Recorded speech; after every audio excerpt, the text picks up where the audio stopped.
So my name is Jimmy. I work at Nugs at Dispensary. And my name is Jenna, and I work for Nugs at the Dispensary as a delivery driver. Ooh, back in middle school, like when I was like 14. I did it on accident when I was 16, but I started doing it regularly when I turned 21. On accident? My friend's boyfriend made special birthday cookies, and unfortunately I didn't know how special they were until I took some, and they're like, oh, it has special ingredients. I'm like, what's that? And he's like, you know, and I was like, no, I don't. And then biology hit, and then everything went, and I was like, oh, that's special, okay. How long did it take to hit? It took like 45 minutes. Like 45 minutes to an hour, but when it hit bad. Like, I don't even remember half the day. I'm gonna be honest. I don't remember it at all. I only remember some of it where like I was in biology, and then they went to go ask. They told me to go ask the professor for instructions on like what to do. And then I went to ask her, and then I came back, and they're like, "What'd she say?" And I'm like, "I don't know." Like, and then someone's like, "Yeah, go ask the high girl." Like, that was, yeah, it was great. That sounds good. What was your first time like? Mine was about a trip, but I enjoyed it at the end. Like I remember like after school in middle school, I went to call my friend Salvador came up to me. He's like, "Hey, you want to chill out the park?" I'm like, "Sure, why not?" So we went to the park. It's like right next to like what's called this high school called Rosemont. So we were just chilling, and he was like, "Hold up, let me grab something." And I was like, "What the hell is that? Is that a vase?" He's like, "No, it's a bong." And I was like, "Okay." So I pull up some like some nugs, and I was like, "Okay, let's hit this." And then like I remember I took my first hit. He was like, "You're gonna womp it." I was like, "What the fuck is womping it? You're just gonna inhale that shit." I was like, "All right." Took my first hit. And then my eyes were just like, you know, my pupils were like wide open. I was like, oh shit, I fucked up. And then when I get stuck in the this one, I started coughing.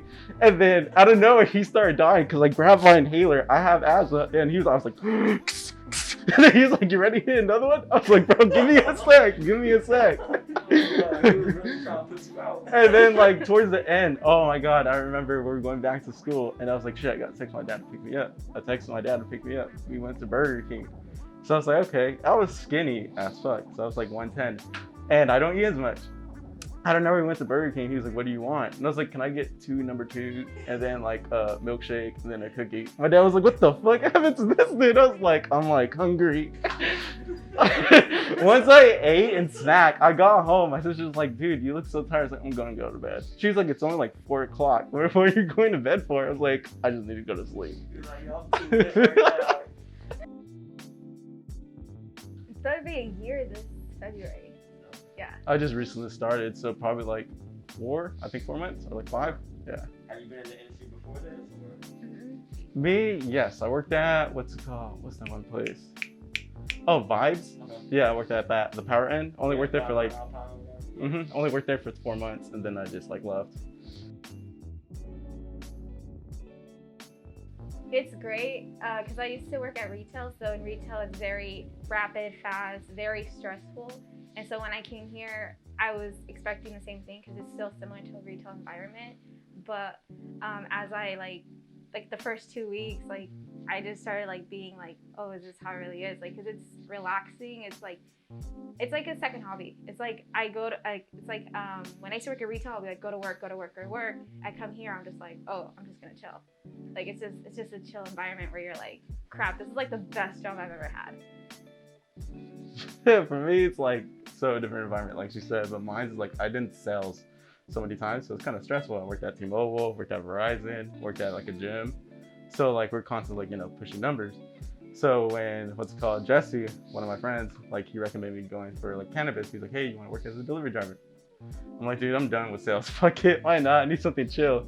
So when I started working here, Ryan, he was like, oh, this is so easy. You just drive, listen to music, and deliver. I'm like, oh, okay, this is fucking easy. Yeah, you're basically in your own world because all you have to do is just get the deliveries, go in your car in your own zone, listen to whatever music you want, from music to podcasts to talking on the phone with your friends. Like, it's legit crazy. Like, you just wouldn't expect this to actually be a job when people are like, oh yeah, this is my job. And they're like, no, this is like a hobby. This isn't a job. I'm like, But the only thing I can say though, from sales experience, I do miss like interacting with customers, especially on the sales basis, because I talk a lot. Like I love interacting with people, especially new people. So it's cool for me, just like a hit and miss once in a while. Like I wouldn't say like, from my experience, like it's a cool job, just doesn't fit me. Yeah, that's where we get opposite. I rather be alone. Like, nah, I'm good. Especially with this pandemic, I'm like, no, thank you. Like, this is my no square. I'm good. I'm good. Proud, because it's like you don't like, cause especially for being an entrepreneur, you don't see that every day because everything's such a franchise and it's so like white collar. So now coming in where it's women empowerment, color empowerment, especially Black empowerment with everything going on, it's like, yeah, like we're standing on a new pedestal where like not a lot of people can compare to. So it's actually really It's honestly, yeah. Look what she said. I don't know. It's like, fuck. Everything she says, like, fuck. That's what I was about to say, but damn. Honestly, yeah. Just like, I don't know what to say. Damn, I'm just like stuck. Damn.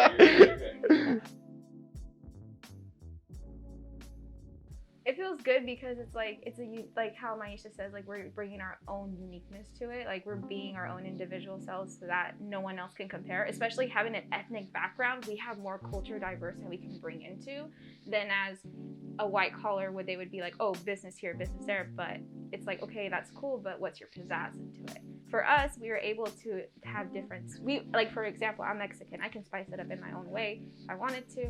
For example, he's as well with him as well. He's Mexican as well. But it's just like we're able to adapt more with different diverse people. So if you see a white collar, they're already like strict up and being like, oh, like I have to act professional, I have to act a certain way. But when they see someone ethnic where they know they can get and relate to, they become more comfortable. They don't feel like they're gonna get like judged or discriminated, things like that. So with that being said, yes, I see that a lot. Like, what's it called? I know like some friends of mine, like he's African American. He has his own like total nutrition shop.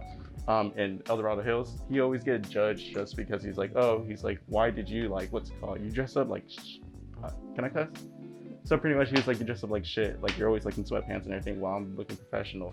And like, you got this like so easy. He's like, if this was back in my day, he's like, you would never get this. And I'm like, dude, dude, what the hell? But because, for example, it's like, with especially with the white collar industry, it's all about like how they're presented overall.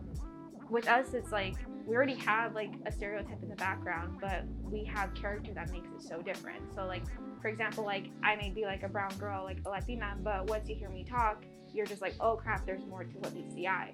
You see a white collar, all you're gonna see is that white collar. You're not gonna see anything more than just like stick in the mud, or hi sir, yes sir. Me, it's gonna be like, what's that? You know, like it's a unique imbalance that we have a high advantage of compared to that. Don't give up. Don't, just because someone tells you there's a certain way to act, that doesn't mean it's the right way. As long as you feel right into your heart that you're acting the way you're supposed to in your path, that's all you can do. And if someone's gonna acknowledge it or someone's gonna not acknowledge it, the best way to do is to never lose yourself, because someone's gonna appreciate one day what you have to offer, and they're gonna treat you every way you deserve to be treated. I used to work for Adidas, and unfortunately for them, they were very different compared to this job. There, I did have a lot to offer. I was very fast-paced, easy learning, with different characteristics.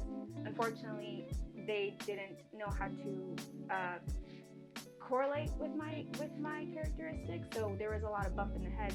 But when I came here, it was like, where have you been? Like, we wanted you our entire lives. You know, they spoil me. Like, it's just, the treatment is like, when you find your group, you will know when you're there. So like, even if it doesn't feel right, like, you exclude yourself out of that situation, and then find until you find a group that's able to be part of your circle and part of your lifestyle. That's all I can say too as well. Like, does it have to be cannabis, or can it be like any industry? We're trying to say bump into cannabis to keep it related to the industry. Okay. Because like, for example, like I have a friend that's trying to open a business, and then all the time, like his friends always like put him down, saying like, oh, this is never gonna happen to you, like you're not gonna succeed, like it's different. And I always tell him, I was like, hey dude, I was like, those people you need to drop. You want positivity and people that can lift you up, especially in your hard times. And it's like, me, because I experienced like being pushed down and everything. I dropped all my old friends before, and then all the people that I met from the gym that I consider like family, they always bring me up, push me up. Like they'll be like, hey, you don't need to, like, you know, because I always put myself down. You've seen it. I put myself down like so many times. He's a critic. He's a tough little critic. So like my friends, they'll be like, dude, don't put yourself down. It's like, dude, you can always reach from there. You just gotta keep pushing it. Like, yeah, like for example, like there's like downhill and then there's like neutral, like where you stay in the middle, and then someone's going up. Sometimes you want to keep it balanced. It's not always going to go up. It's not always going to go down. You always want to try to balance it out. And that's the good thing about cannabis, though. That's the thing about it. It's like you are exposed to so many different levels of people. You have the chill people, you have the hectic people, you have the running about, you have the ones that are like, I'll procrastinate. It is what it is. I'll let future Jenna handle that. But like, and that's what it is about this industry. It's just like you're exposed to so many different variables that allow you to grow. And especially for how cannabis was back in the day, was so close-minded. Now there's so many open opportunities where it's like, okay, not only does it affect you mentally, but physically as well. From medical background to like rehabilitation, there's just now like people are finally understanding what cannabis can really do to people. Hi, Mom. Hi, Mom. Honestly, if you're struggling like to build a business, it's like, dude, honestly, all I can say is just keep pushing. Have a positive mindset. And if you're always like stressing, always like think through like your problems. Always try to like stay calm. Don't overthink it. Like don't have your anxiety just like take over your mindset. Always try to keep calm. Meditate if you can. That's all I can say. Never lie to yourself. You can lie to the world, but never lie to yourself. Egypt wasn't built in one day. So it's going to be the exact same thing with progress. It all takes time, especially with business. Like you're going to get shut down, but don't see that as being rejected. See that as practice just to build better.